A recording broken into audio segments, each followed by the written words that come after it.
Assalamualaikum warahmatullahi wabarakatuh.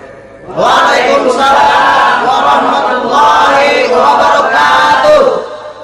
Bismillahirrahmanirrahim. Alhamdulillahi rabbil alamin. Wassalatu wassalamu ala ashrafil mursalin, imamil muttaqin, sayyidil ghurril muhajjalin, wa ala alihi wa ashabihil mujahidin at-tahirin, amma ba'du. Saudara-saudara kaum muslimin rahimakumullah. Satu hari ketika seorang ulama besar bernama Al-Imam Al-Faqih Abu Lais tengah berjalan-jalan di dekat kota Basrah, berkelumpullah sekelompok orang di dekat beliau. Mereka datang mengajukan satu pertanyaan. Imam, kami ingin bertanya. Di dalam Al-Quran itu Allah Subhanahu wa ta'ala menjelaskan, Ud'uni astajib lakum. Berdoalah kepadaku, aku akan jawab doamu. Mintalah kepadaku, aku kabulkan permintaanmu. Itu dan begitu janji Allah di dalam Al-Quran. Kami, kata orang-orang tadi, sudah lama berdoa kepada Allah. Tapi kenapa sampai sekarang doa kami ini belum dikabulkan? Katanya, ud'uni astajib lakum. Kalau kamu berdoa, aku jawab, aku penuhi, aku kabulkan doamu. Itu janji Allah.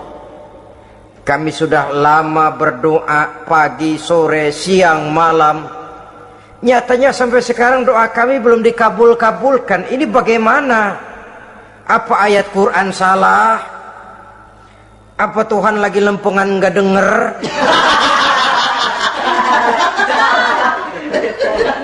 Apa doa kami yang terbalik? Kelihatannya sepele saja ini. Doa tidak didengar oleh Allah. Permohonan tidak dijawab, tidak dikabulkan oleh Allah. Tapi sebenarnya kalau kita mau merenung, kemalangan apa yang paling besar dalam kehidupan ini selain daripada kalau permohonan dan doa kita sudah tidak dihiraukan oleh Allah? Artinya hidup sudah tidak diopeni oleh Allah. Jangankan Allah, saudara-saudara, kita nggak diopeni sama mertua saja bingung. Ini mertua diem aja, kalau saya salah apa salahnya, kalau ada yang dikepengenin apa kepengenannya, boyak ngomong kenapa diem begitu. Ini tidak diopeni oleh Allah. Kemalangan apa yang lebih malang selain daripada kalau doa sudah tidak didengar oleh Allah? Itu sudah kemalangan yang paling malang, lebih malang dari kota Malang saya kira.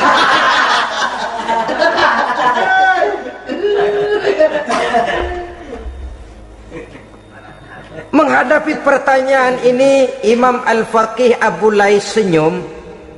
Lalu beliau berkata, tuan-tuan, tahu kenapa doa tuan-tuan tidak dijawab, permohonan tidak dikabulkan? Allah sudah tidak memperdulikan tuan-tuan ini. Kami tidak tahu, Imam, maka kami bertanya. Begini, hati tuan-tuan itu mati. Dari hati yang mati, channel tidak nyambung kepada Allah. Dari channel yang putus tidak ada getaran strom, bagaimana akan timbul gejala? Hatimu mati, jadi pantas kalau doa tidak dikabulkan, permohonan tidak dipenuhi, doa tidak terjawab, hatimu mati. Saudara-saudara kaum muslimin, dari hati yang mati ini, getaran tidak akan sampai ke hadratullah azza wa jalla. Nah, ini juga satu penyakit yang kita sangat khawatirkan, yaitu apabila hati kita sudah mati selagi jasad masih hidup. Artinya, jadilah kita bangkai berjalan di hadapan Allah subhanahu wa ta'ala. Sementara kita sangat disibukkan dengan menggali berbagai macam jenis obat penangkal penyakit zahir, dan kita kurang perhatian untuk mencari obat penangkal penyakit batin yang kalau diserang penyakitnya menghancurkan kehidupan abadi di akhirat nanti. Perkembangan ilmu kedokteran nyata benar diikuti dengan perkembangan jenis-jenis penyakit. Makin maju ilmu kedokteran, makin modern penyakit. Ngerti juga rupanya itu penyakit. Dulu kita tidak kenal yang namanya AIDS, kita tidak tahu yang namanya liver, kita tidak kenal yang namanya stres. Paling yang banyak cika, masuk angin, dan sebagainya. Tapi baiklah, penyakit-penyakit batin yang menyebabkan hati menjadi mati, dan dari hati yang mati, doa tidak naik, tidak didengarkan oleh Allah subhanahu wa ta'ala. Nah, kata orang-orang tadi, yang menyebabkan hati kami mati ini apa, Imam? Beliau menjawab, pertama, araftumullaha wa lam tu'tuhu haqqahu. Yang menyebabkan hatimu jadi mati, pertama, kamu kenal benar kepada Allah, tapi haknya untuk disembah, kewajibanmu untuk menyembah, tidak pernah kamu laksanakan. Bagaimana Allah tidak akan jauh dari kita kalau kita tidak akan mengadakan pendekatan kepadanya? Dan pendekatan kepada Allah hanya bisa kita tempuh melalui jalur kegiatan ritual ibadah. Allah akan terlalu jauh apabila kita hanya membicarakannya lewat filsafat dan renungan yang mendalam. Tapi Allah akan dekat dan terasa hadir dalam hidup apabila kita dekati ia dengan pelaksanaan ibadah kepadanya. Kamu kenal Allah, tapi hakmu untuk menyembah, kewajibanmu untuk menyembah, haknya untuk disembah, tidak pernah kamu laksanakan. Kalau soal Allah, kita kenal bukan main. Bahkan tidak hanya kita mengajarkan kenal juga kepada anak-anak kita. Kalau ditanya siapa pencipta matahari, bulan dan bintang, Allah. Siapa pencipta lautan, gunung, hutan belantara dan sungai-sungai? Allah. Siapa pencipta bumi, matahari dan sebagainya? Allah. Sembahyang apa enggak? Bagaimana nanti?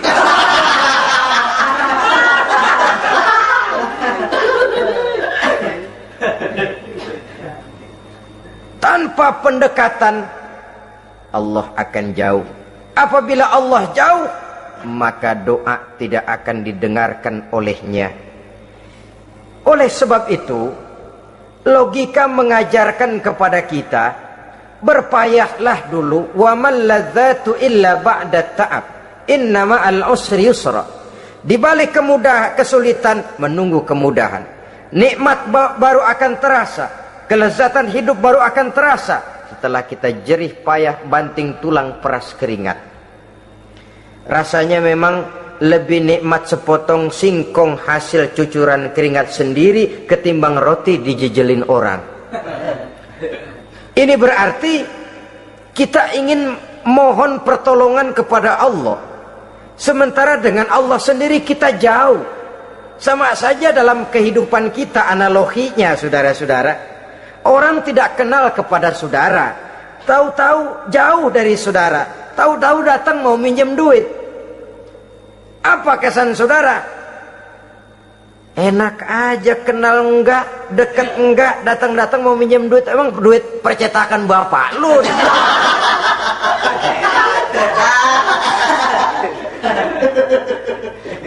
Sedangkan yang kita kenal, sedangkan yang kita bertemu tiap hari, Sedangkan yang sering datang ke tempat kita, kalau satu saat dia pinjam duit, toh kita kadang-kadang masih mikir. Apalagi datang nggak pernah, berkunjung nggak pernah, ngobrol nggak pernah, apalagi kenal juga nggak pernah, datang-datang mau minta. Macam apa? Datang nemuin Tuhan setahun 2 kali, Idul Fitri, doa Idul Adha. Doa cerewet banget. Apa itu? Apa aja diminta. Saudara hadirin, bagaimana doa akan kabul, permohonan akan dijawab? Jikalau kita jauh dari Allah, kita kenal Allah, haknya untuk disembah, kewajibannya untuk menyembah, tidak pernah kita laksanakan. Itu yang menyebabkan hati kita lalu menjadi mati. Padahal mengenal Allah, setelah mengenalnya, mengadakan pendekatan kepadanya melalui ritual ibadah yang dicontohkan oleh Rasulullah Sallallahu Alaihi Wasallam. Ini hal pertama yang menyebabkan hati jadi mati. Kamu terlalu kenal Allah tapi tidak pernah menyembah kepadanya. Sama aja orang kerja kagak, habis bulan mau minta gaji. Karena kita jitak kepalanya. Macam apa? Kerja enggak, tahu-tahu datang mau minta gaji. Kerja dulu yang baik, habis bulan baru enggak diminta pun memang sudah ada jatahnya. Ibadah dulu kita kepada Allah. Soal Allah memberikan karunia kepada kita, itu hak Allah. Apabila kita dekat dengannya, ibadah yang kita laksanakan benar, karunia itu akan datang kepada kita. Saudara-saudara, yang kedua yang menyebabkan hati jadi mati, qara'tumul Qur'an walam ta'malu bih. Kamu baca Al-Qur'an tapi ajarannya tidak pernah kamu amalkan. Kamu baca Quran tapi isinya kamu injak-injak. Sehingga ada peringatan dari Rasul Sallallahu Alaihi Wasallam. Beliau bersabda, "Iza azzamat ummatid dunya wa fi riwayatin dinaron wa dirhaman nuzi'at minha haibatul Islam. Wa iza turikatil amru bil ma'rufi wan nahyu 'anil munkari hurimat 'alaihim barakatul wahyi. Wa iza tasabbat ummati saqatat min 'ainillah." 3 peringatan keras tapi yang merupakan gejala penyakit kita umat Islam diperingatkan oleh Nabi kita. Pertama, iza azzamat ummatid dunya. Apabila umatku telah terlalu mengagung-agungkan dunia, apabila umatku telah jatuh menjadi umat yang materialistis, segalanya diukur dari sudut keduniaan saja, nuzi'at minha haibatul Islam, maka akan dicabutlah dari mereka kehebatan agama Islam. Hilang kehebatan Islam apabila kita jatuh menjadi umat pengagung dunia, penyembah materi. Nilai kita, keberadaan kita tidak dihargai orang lain. Orang memandang kita remeh saja. Orang Islam gak ada apa-apanya, bayar aja. Bisa dibeli, bisa diatur, bisa dikerjain, garap saja.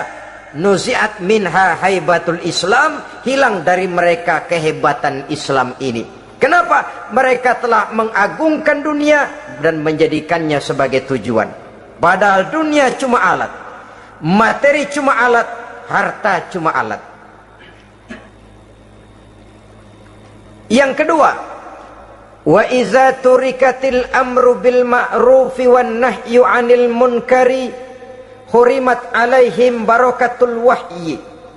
Apabila telah ditinggalkan amar ma'ruf dan nahi munkar, maka hilanglah keberkahan wahyu.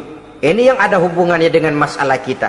Kita baca Quran, kita tidak amalkan isinya. Bagaimana hati tidak jadi mati?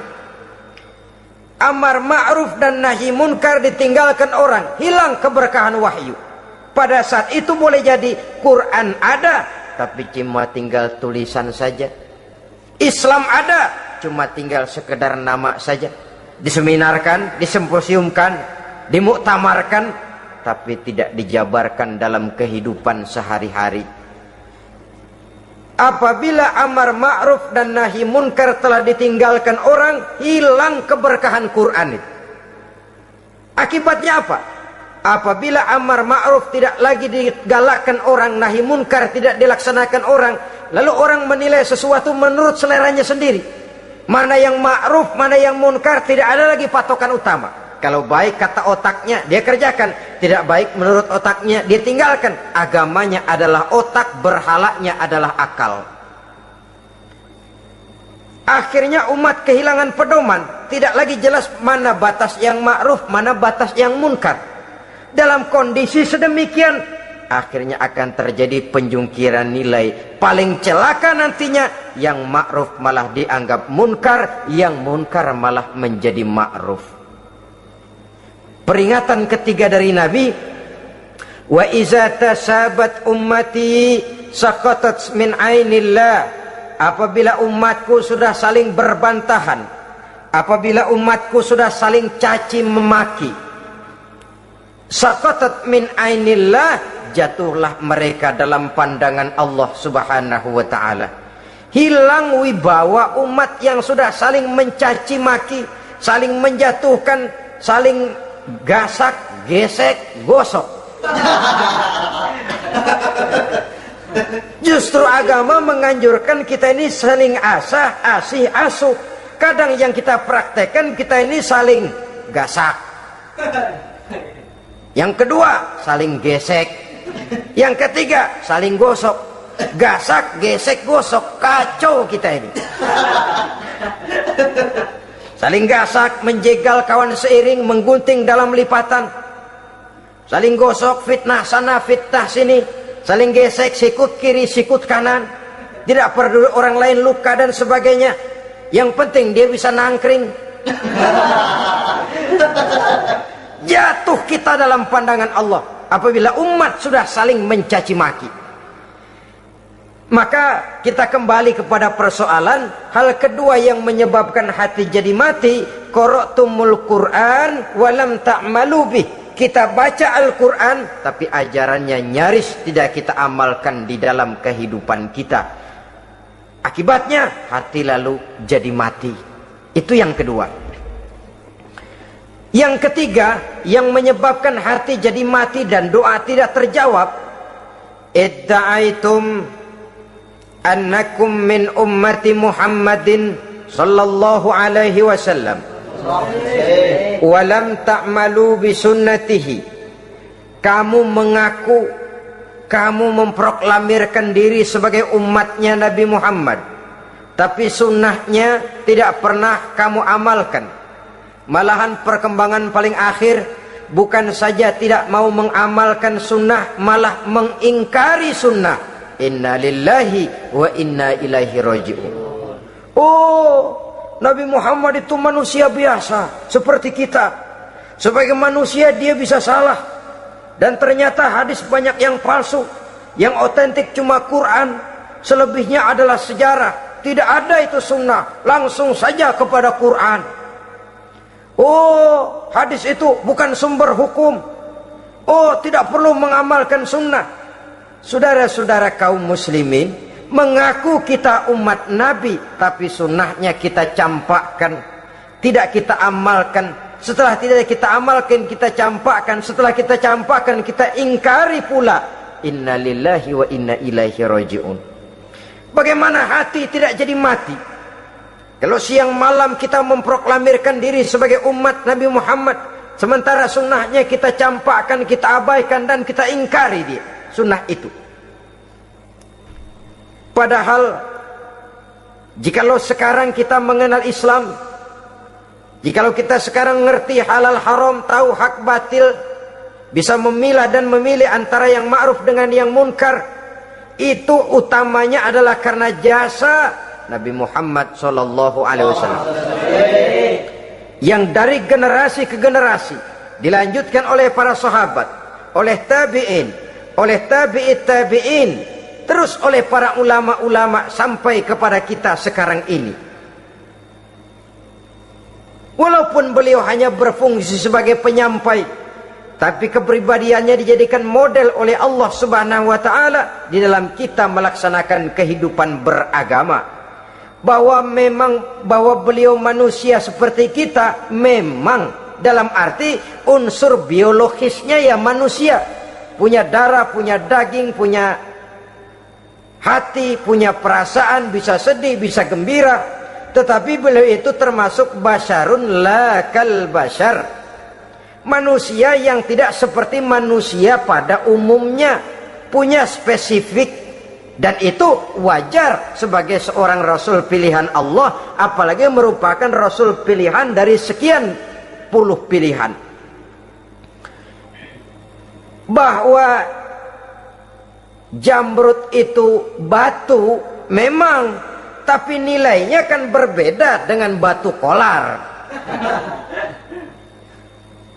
Satu truk batu kolar dengan barangkali segenggam batu jamrud, nilainya tentu jauh lebih mahal batu jamrud. Kalau soal batunya, sama batunya, tapi nilainya berbeda karena esensinya berbeda. Kita manusia, Nabi Muhammad juga manusia, sama manusianya memang, tapi kualitasnya, nilainya tentu jauh panggang daripada api. Itu sebabnya Allah menjadikan beliau sebagai model. Laqad kana lakum fi rasulillahi uswatun hasanah. Di dalam diri Rasul itu terdapat contoh teladan yang sangat baik bagi kita. Oleh karenanya, pada pertemuan kali ini, apabila kita konsekuen mengaku umat Nabi Muhammad, marilah konsekuen juga menegakkan sunnahnya.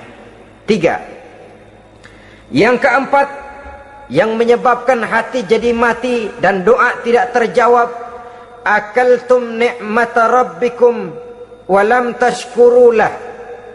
Tiap hari kamu makan nikmat Tuhanmu, tapi kamu tidak pernah mau bersyukur kepadanya, kepada Allah Subhanahu wa ta'ala. Nikmat Tuhan kita doyan banget, tidak pernah sehari dan sesaat pun terlepas diri dan hidup ini dari nikmat-nikmat yang diberikan Allah. Sejak kita bangun tidur sampai tidur kembali, bahkan tidur itu sendiri, di pasar, di sawah, di kantor, dimanapun kita berada, nggak pernah nikmat Allah berhenti. Hidup kita dalam alam diberikan segala fasilitas untuk menunjang kehidupan. Nggak pernah Allah pasang pajak matahari, nggak pernah Allah pasang pajak gas udara. Nikmat-nikmat yang banyak itu tiap hari kita kecap, tiap hari kita nikmati, tapi kita tidak pandai bersyukur. Padahal Allah memberikan peringatan keras dalam hadis qudsinya, man lam yashkur ala na'mai wa lam yasbir ala balai falyakhruj min tahti samai wal yatlub rabban siwaya. Siapa yang tidak mau bersyukur terhadap nikmat yang aku berikan kepadanya, dan tidak mau bersabar terhadap ujian yang aku berikan kepadanya, silahkan keluar saja dari kolong langit ini dan cari Tuhan selain aku. Diusir oleh Allah. Kalau orang tidak mau bersyukur terhadap nikmat yang aku berikan, dan tidak mau bersabar terhadap ujian yang aku timpakan, keluar dari kolong langitku, keluar, cari Tuhan selain aku. Diusir. Lah yang ngusir Allah. Anak sekarang bilang mau ke Menong.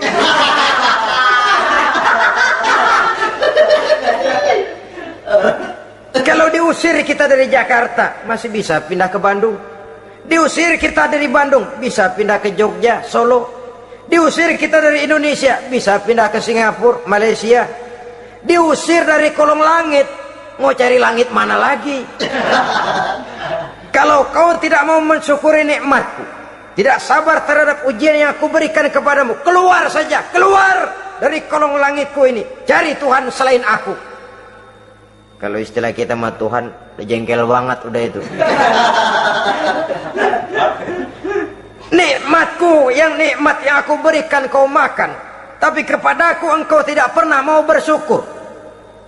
Saudara-saudara kaum muslimin rahimakumullah, wajar. Kita dulunya tidak ada, sekarang ada, nikmat. Susunan biologis manusiawi kita demikian cantik, nikmat. Tinggal di bumi, fasilitas yang kita perlukan disediakan, tinggal kemampuan kita mengelolanya. Nikmat. Diberikan kita otak yang membedakan kita dengan binatang, nikmat. Diberikan kita agama, diutus para rasul untuk jadi model dalam kehidupan kita, nikmat.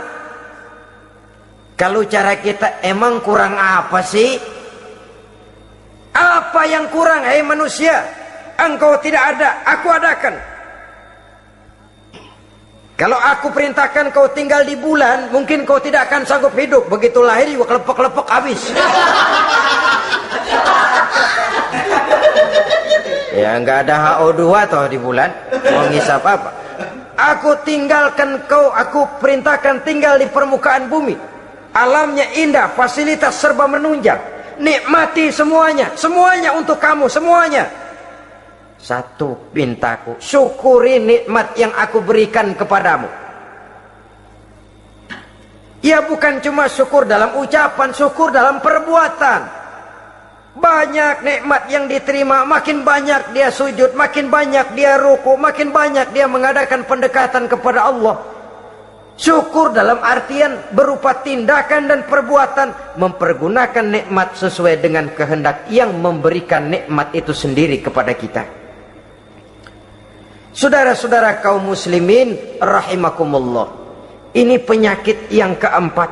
Kamu makan nikmat Tuhanmu, tapi kamu tidak pernah pandai bersyukur kepadanya, mensyukuri nikmat yang diberikan tadi. Bagaimana hati tidak jadi mati? Kita sibuk mempersolek jasmani, mencari obat penangkal penyakit zahir. Maka yang ramai di zaman sekarang, saudara lihat, salon, fitness, senam, macam-macam jenis. Tidak ada salahnya dan tidak ada jeleknya.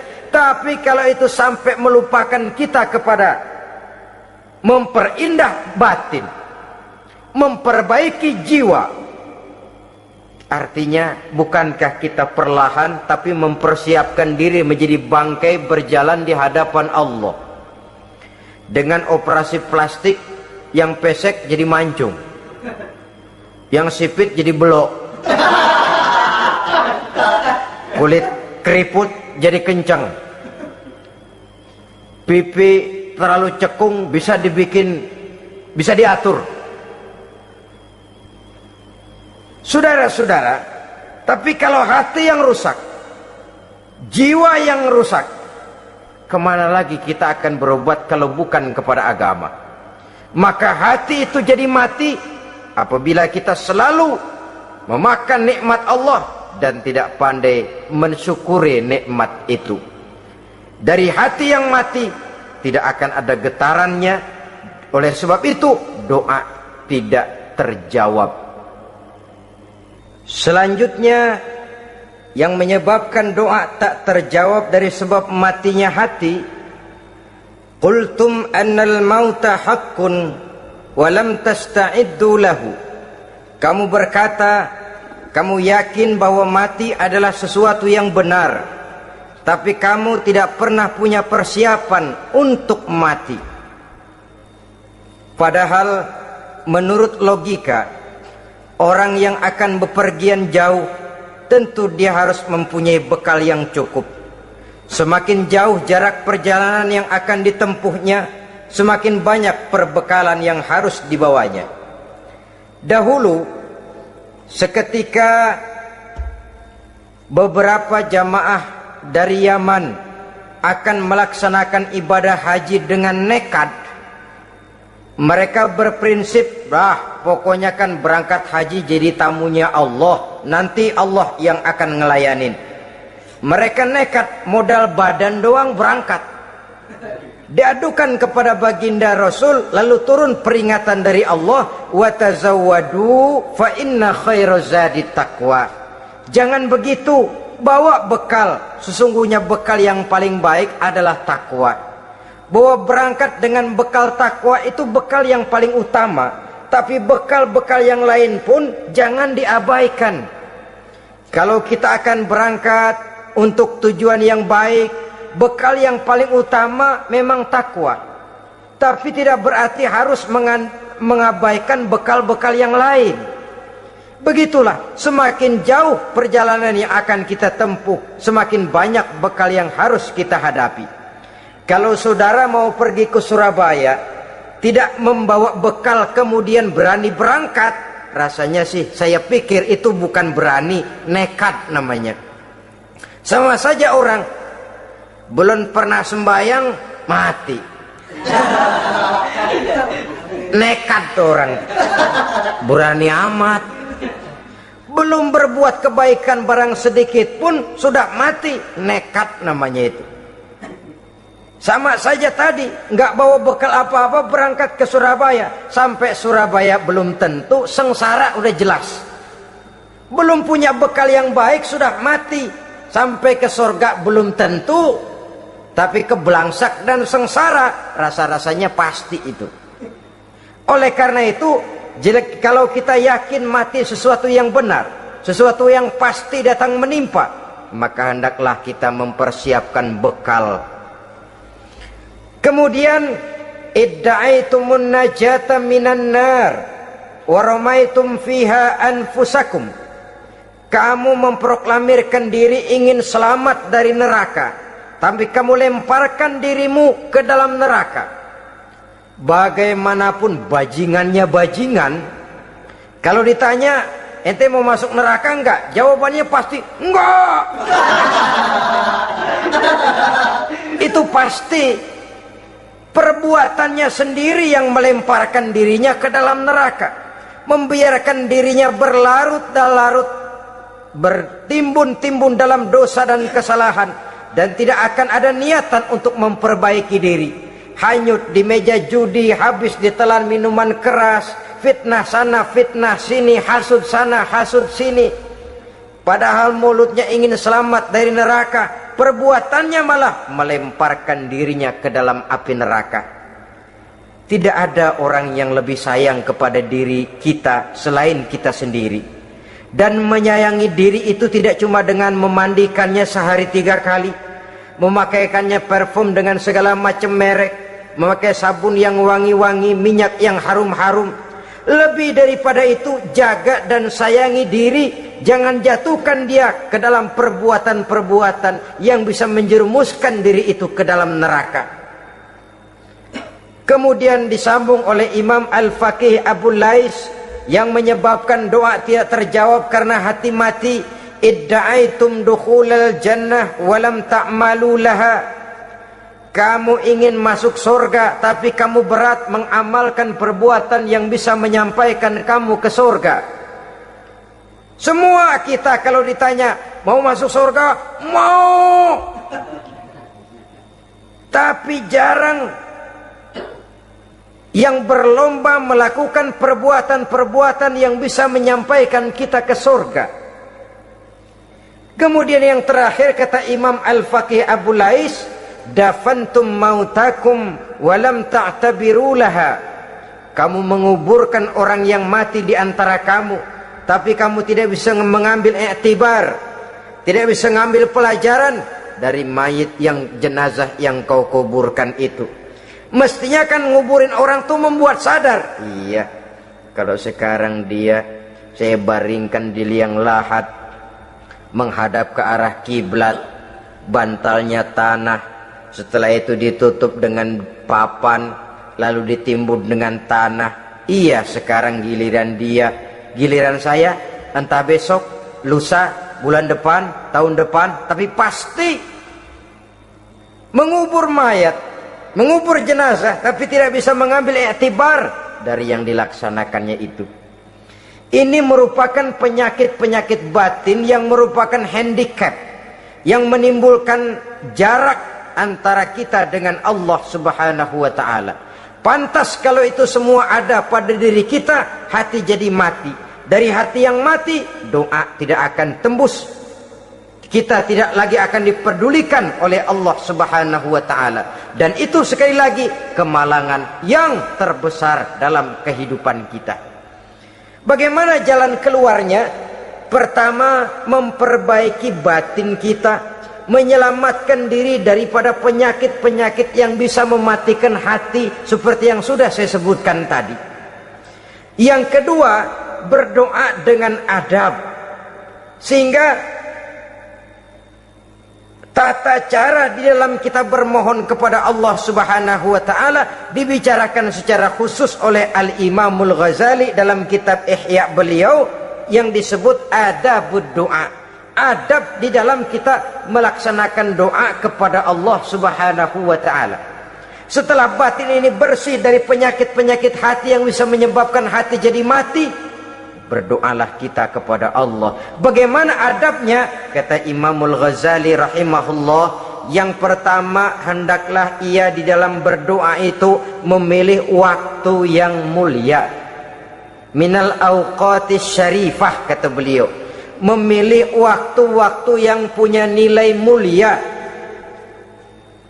Ramadan dalam 1 tahun, Jumat dalam tiap minggu, sepertiga malam yang akhir pada setiap hari.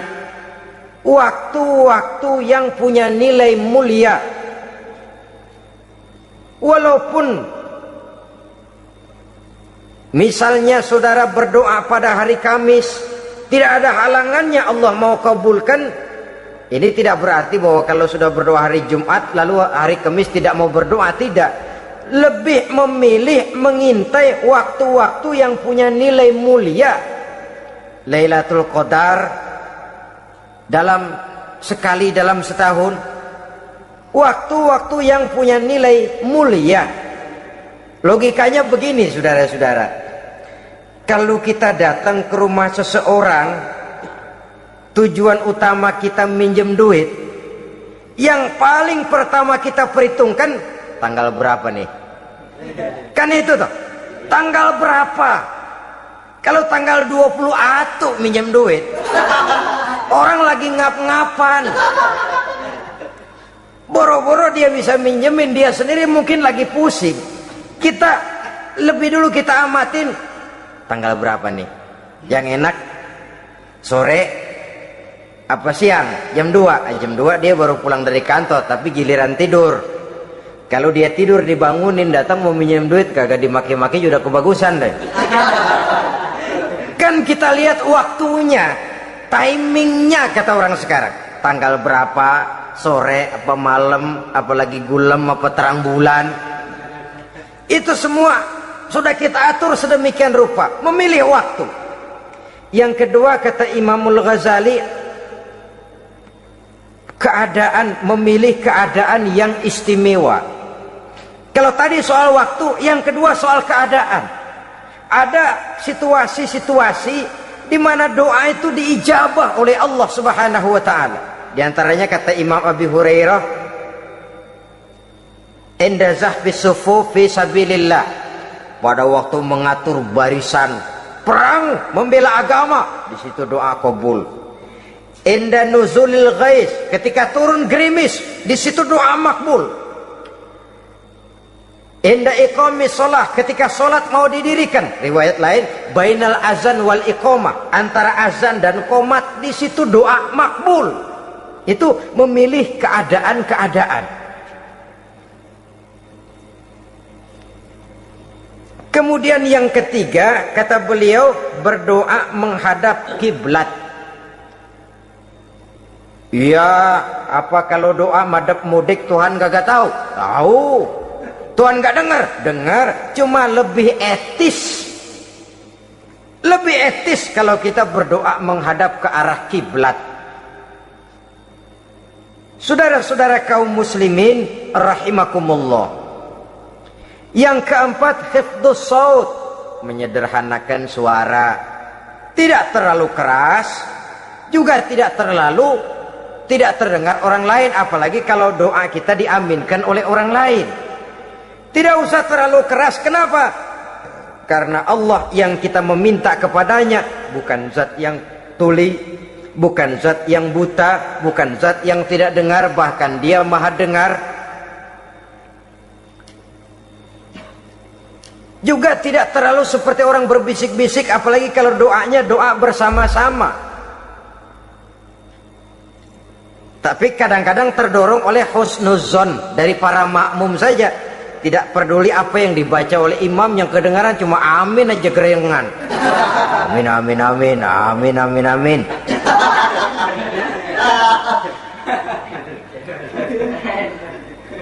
Juga tidak terlalu keras, seperti orang berdoa, seperti orang pidato. Saudara-saudara kaum muslimin rahimakumullah. Yang kelima, alla yatakallafa saja fid doa. Dalam berdoa, kalau istilah kita, jangan nyelongcong. Sujak ini menunjukkan sikap berani kepada Allah. Misalnya ada orang berdoa, ya Allah ampunilah saya kalau engkau mau. Kalau Allah mau. Kasihanilah saya ya Allah kalau engkau mau. Itu doa orang songong.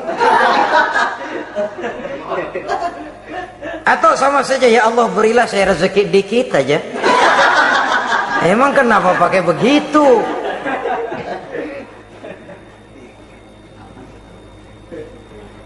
Allah yatakallaf saja fi doa.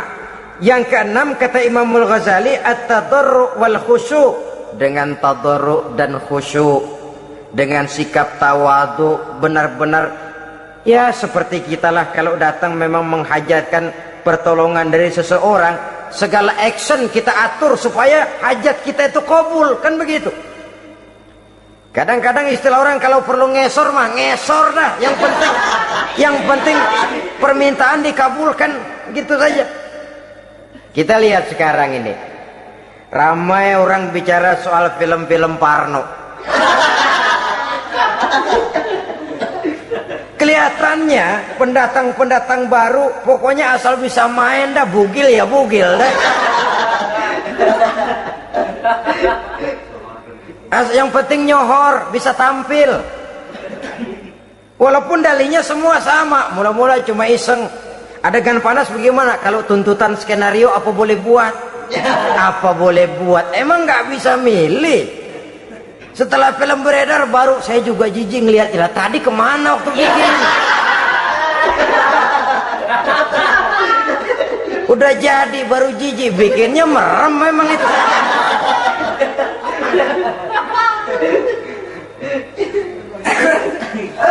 Tapi ada satu analogi, asal bisa main, asal bisa tampil di layar, apa saja jadi taruhan sudah, bugil ya bugil dah, nggak soal dah, pokoknya bisa main, tampil, nyohor, masuk koran. Udah seperti kata-kata orang Arab, bul ala zamzam fatu'raf. Kalau pengen terkenal kencingin sumur Zamzam. Artinya apa? Bikin yang aneh-aneh, yang orang nggak kerjain, ntar ngetop. Yang ngetop lempengan jeleknya. Sumur Zamzam dikencingin, kan nyohor itu. Sedunia orang kenal. Kenapa? Gila. Saudara-saudara kaum muslimin rahimakumullah, sangat kita sayangkan kalau lalu orang berlomba-lomba dengan cuma modal paha mulus, wajah cantik, dia mauin apa saja mau lalu bisa tampil. Akibatnya yang jadi korban adalah anak-anak kita, disuguhi tontonan-tontonan yang meracuni jiwa mereka. Walaupun akibatnya barangkali ya lain, seperti band orkes dengan film memang akibatnya tidak langsung ya. Kalau band orkes akibatnya langsung, dia bisa berantem di tempat lokasi. Film orang nonton tahu dia di tempat itu, bukan di tempat itu dia praktek, pulang jadi pikiran dia, tadi serem ya, ntar kalau udah kesempatan kita praktek. Ntar ngancemnya itu yang gak enak. Tapi yang saya analogkan dengan persoalan kita, tingkah pola artis apapun dilakukan asal bisa main. Nah itu tuh, asal dapat kesempatan acting. Dalihnya ya tuntutan skenario lah, iseng lah, macem-macem lah, tapi yang jelas satu target, saya harus dapat kesempatan main. Untuk sampai ke situ, cara apa saja harus saya tempuh. Tidak peduli harus menginjak-injak norma dan budaya bangsa yang luhur. Tidak peduli harus bertentangan dengan kaidah agama. Tidak peduli hasilnya meracuni umat masyarakat, terutama generasi muda. Yang penting kan ngetop. Saudara-saudara, baiklah ya, itu soal lain. Tapi soal kita ialah at-tadarru wal khusyu'. Bermohon kepada Allah dengan tadarru, khusyuk dan tawadu. Seperti kalau kita mau bermohon kepada seseorang, kita malah merendahkan diri. Pak, saya memang orang gak mampu, Pak. Utang saya udah selebar kampung, Pak. Anak udah 16 seperempat. Apa saja kita meratap, menghibah, mengeluh, merintih, ujungnya kan yang penting gue minjem duit dapat dah. Apa kayak diomongin, pokoknya pulang bawa duit, itu saja. Itu strategi manusiawi. Kalau ini kita adakan konteks, oh iya, kepada Allah lebih lagi kita tadarru, khusyuk, tawadhu. Doa dengan tawadhu, sebab kita akan bermohon kepada yang serba maha. Menghadap ke arah kiblat, duduk bertafakur dengan khusyuk, tawadhu. Jangan doa sembari tolak pinggang.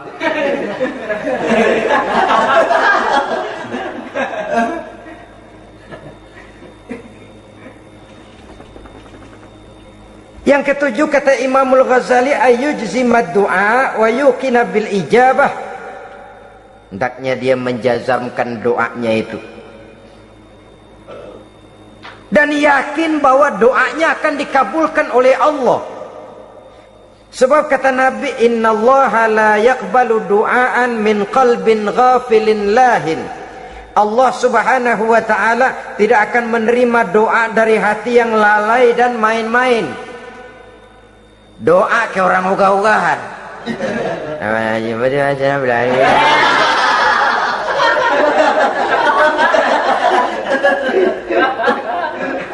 Kali malaikat nyongok dong, lu minta apa lu?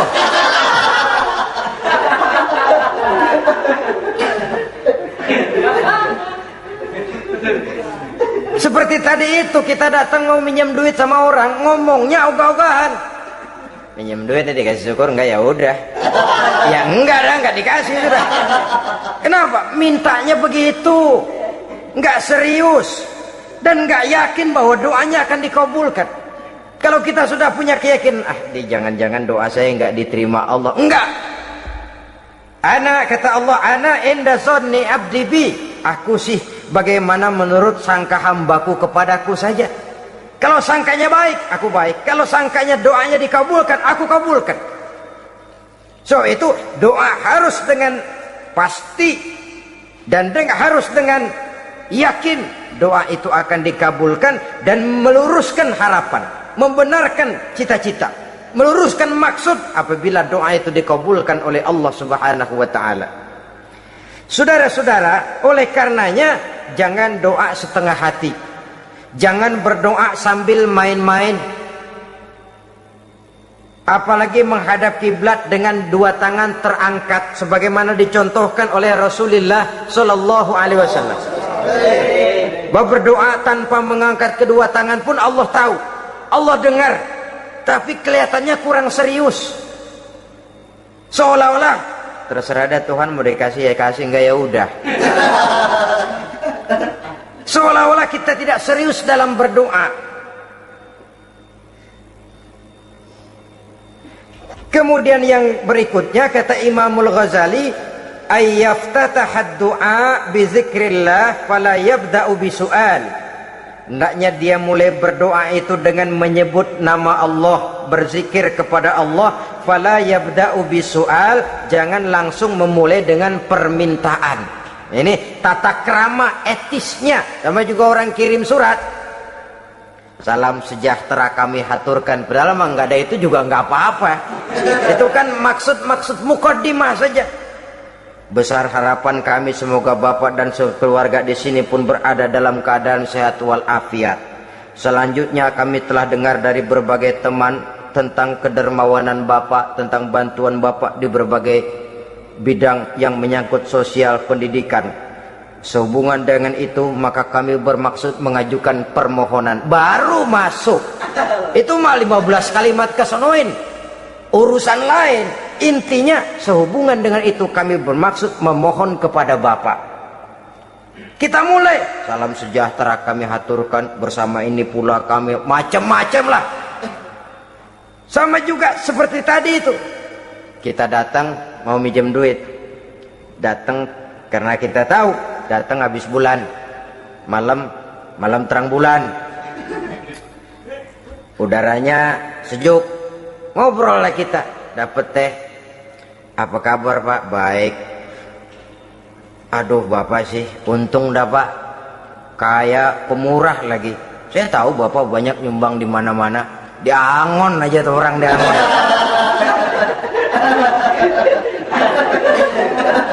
Kira-kira udah mau telap aja baru dikedat. Ngomong-ngomong Pak, nah mulai nih kalau udah ngomong-ngomong, ngomong dah tuh mulain. Baru masuk. Jadi etisnya berdoa itu dimulai dengan zikrullah. Karena itu umumnya dimulai dengan alhamdulillahirabbil alamin. Kita puji dulu Allah. Alhamdulillahirabbil alamin hamdan yuwafi ni'amahu wa yukafi'u mazidah. Kita puji dulu Allah. Seperti orang tadi lah. Kita puji dulu kebaikannya. Walaupun pada akhirnya kita minjem duitnya. Ya, sebenarnya Allah nggak perlu dipuji toh. Dipuji atau tidak Allah tetap termulia. Ini etis manusia. Allah tidak berharap untuk dipuji oleh manusia. Allah tidak untung seluruh alam memujinya. Manusia memuji atau tidak itu urusan manusia sendiri. Allah tidak minta untuk dipuji. Allah juga tidak gila kepada pujian. Kalau kita memulai doa dengan pujian, etis kita kepada Allah Subhanahu wa taala di dalam kita bermohon kepadanya. Saudara-saudara kaum muslimin rahimakumullah. Kemudian menyesuaikan doa dengan kondisi. Ini termasuk syarat batin ya, taubat, waraddul mazalim, kata Imam Ghazali, menolak segala macam kezoliman. Artinya kalau berdoa tuh tahu diri. Kalau gaji kita sebulan 700 atau 800 900 ribu, berdoa minta rezeki 1 juta, itu tahu diri namanya. Kan cuman kurang 100 ribu. Ya, kalau kerja kagak minta gajian 1 juta. Pengen doa dikabulkan, rasanya secara etis nggak tahu diri orang berdoa seperti itu. Orang datang mau minta duit, mau pinjam duit kepada kita, kan kita lihat kira-kira mampu ngembaliin nggak nih orang. Kita lihat, kita evaluasi kemungkinannya. Lalu si yang minjem tentu tahu diri. Kalau memang kekuatannya ngembaliin tidak seperti kekuatannya mulangin, hendaknya dia timbang rasa. Begitu juga kepada kita etisnya kepada Allah Subhanahu wa ta'ala. Tahu diri, menyesuaikan doa dengan keadaan. Kalau tidak ada gap terlalu jauh panggang daripada api, nanti nasibnya bagai si pungguk merindukan bulan.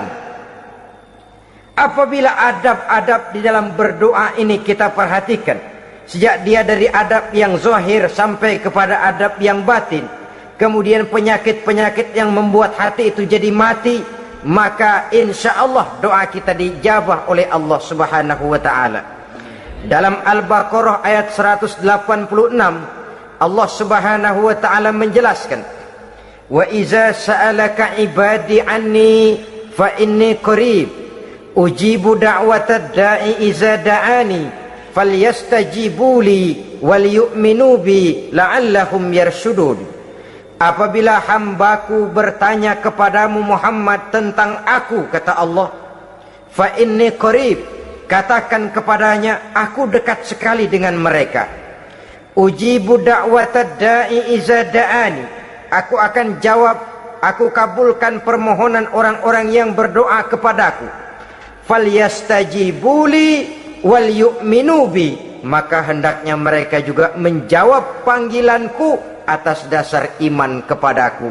La'allahum yarsudun, semoga dengan ini mereka kelak mendapat petunjuk.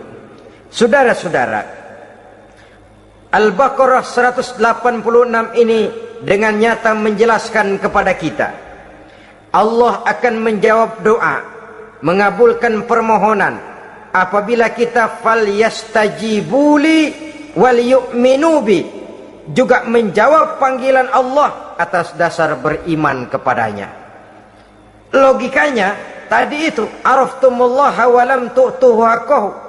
Kita tidak pernah mau menjawab panggilan Allah sementara kita berharap doa kita dijawab oleh Allah. Apa enggak pincang?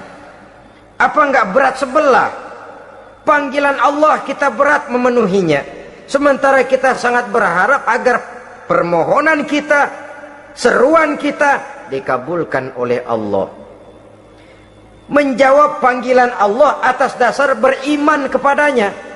Kenapa? Ada orang menjawab panggilan bukan berdasarkan iman, tapi karena target lain. Datang sembahyang Jumat paling dulu, target utamanya pulang juga paling dulu nyabet sendal, nyabet sepatu. Menjawabnya ya, tapi tidak karena iman. Jadi apabila kita rajin menjawab panggilan Allah atas dasar beriman kepadanya, maka seruan, permohonan, doa niscaya dikabulkan olehnya. Ini saja, mudah-mudahan ada manfaatnya. Terima kasih atas segala perhatian, mohon maaf atas segala kekurangan. Usikum wa nafsi bitaqwallah. Wassalamualaikum warahmatullahi wabarakatuh. Waalaikumsalam.